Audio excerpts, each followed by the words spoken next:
இதுவும் இப்ப புதுசா வந்த பிரச்சனை கிடையாது. பல வருஷமா இது இன்டர்லிங்க்டா தான் இருக்குது. இதெல்லாம் ஏன் எதுக்குன்றது இப்ப முக்கியம் இல்லை, இது எப்படி சரி செய்ய போறோம்ன்றதுதான் முக்கியம். பட் அதே நேரத்துல இன்னொன்னையும் நம்ம மனசுல எடுத்துக்கணும். இந்த பெண் குழந்தைங்களுக்கான இந்த பாதுகாப்பு இது வெறும் சட்டம் ஒழுங்கு சம்பந்தப்பட்டது மட்டும்தானா அப்படின்னு கேட்டீங்கன்னா இல்ல. இது சமூக ஒழுங்கும் சம்பந்தப்பட்டு இருக்கு.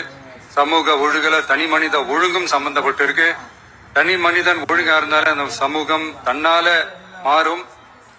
ஒரு கட்டுப்பாட்டோட ஒரு பொறுப்பா இருந்தாலே இந்த மாதிரி பல பிரச்சனைகளை நம்ம கண்ட்ரோல் பண்ணலாம். படிக்கிற இடத்துல, வேலைக்கு போற இடத்துல, டிராவல் டைம்ல, ஆனா டெய்லி லைஃப்ல பயம் இல்லாம மரியாதையோட நம்ம பெண்கள் வாழணும். அதுக்கான ஒரு அட்மாஸ்பியரை நம்ம கிரியேட் பண்ணணும். அதுதான் நம்மளுடைய ஃபர்ஸ்ட் டார்கெட்டு. இவ்வளவு நேரம் நான் இதெல்லாம் ரொம்ப சாஃப்டா சொல்லிட்டு இருந்தேன். ஆனா பெண்களை தொந்தரவு செஞ்சுட்டு அப்படியே எஸ்கேப் ஆகி போயிடலாம்னு நினைக்கிறவங்களுக்கு நான் ஒரு வார்னிங்காவே சொல்றேன். பெண்கள் பாதுகாப்பை டிஸ்டர்ப் பண்றவங்க யாரா இருந்தாலும் அது சகிச்சுக்கவே முடியாது. அவங்களுக்கான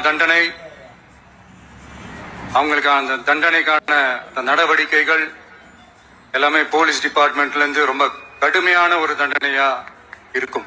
கடுமையான ஒரு நடவடிக்கைகளா இருக்கும். அந்த தண்டனை அவங்களுக்கான அந்த சார்ஜ் ஷீட் எல்லாமே ரொம்ப ஃபாஸ்டா ஸ்பீடா அது செயல்படுத்தப்படும்.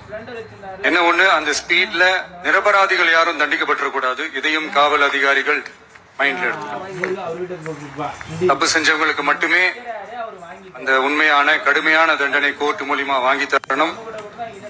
அப்பதான் அதை பார்த்து தப்பு செய்ய நினைக்கிறவங்களுக்கு கூட தப்பு செய்யக்கூடாதுன்ற அந்த ஒரு பயம் வரணும்.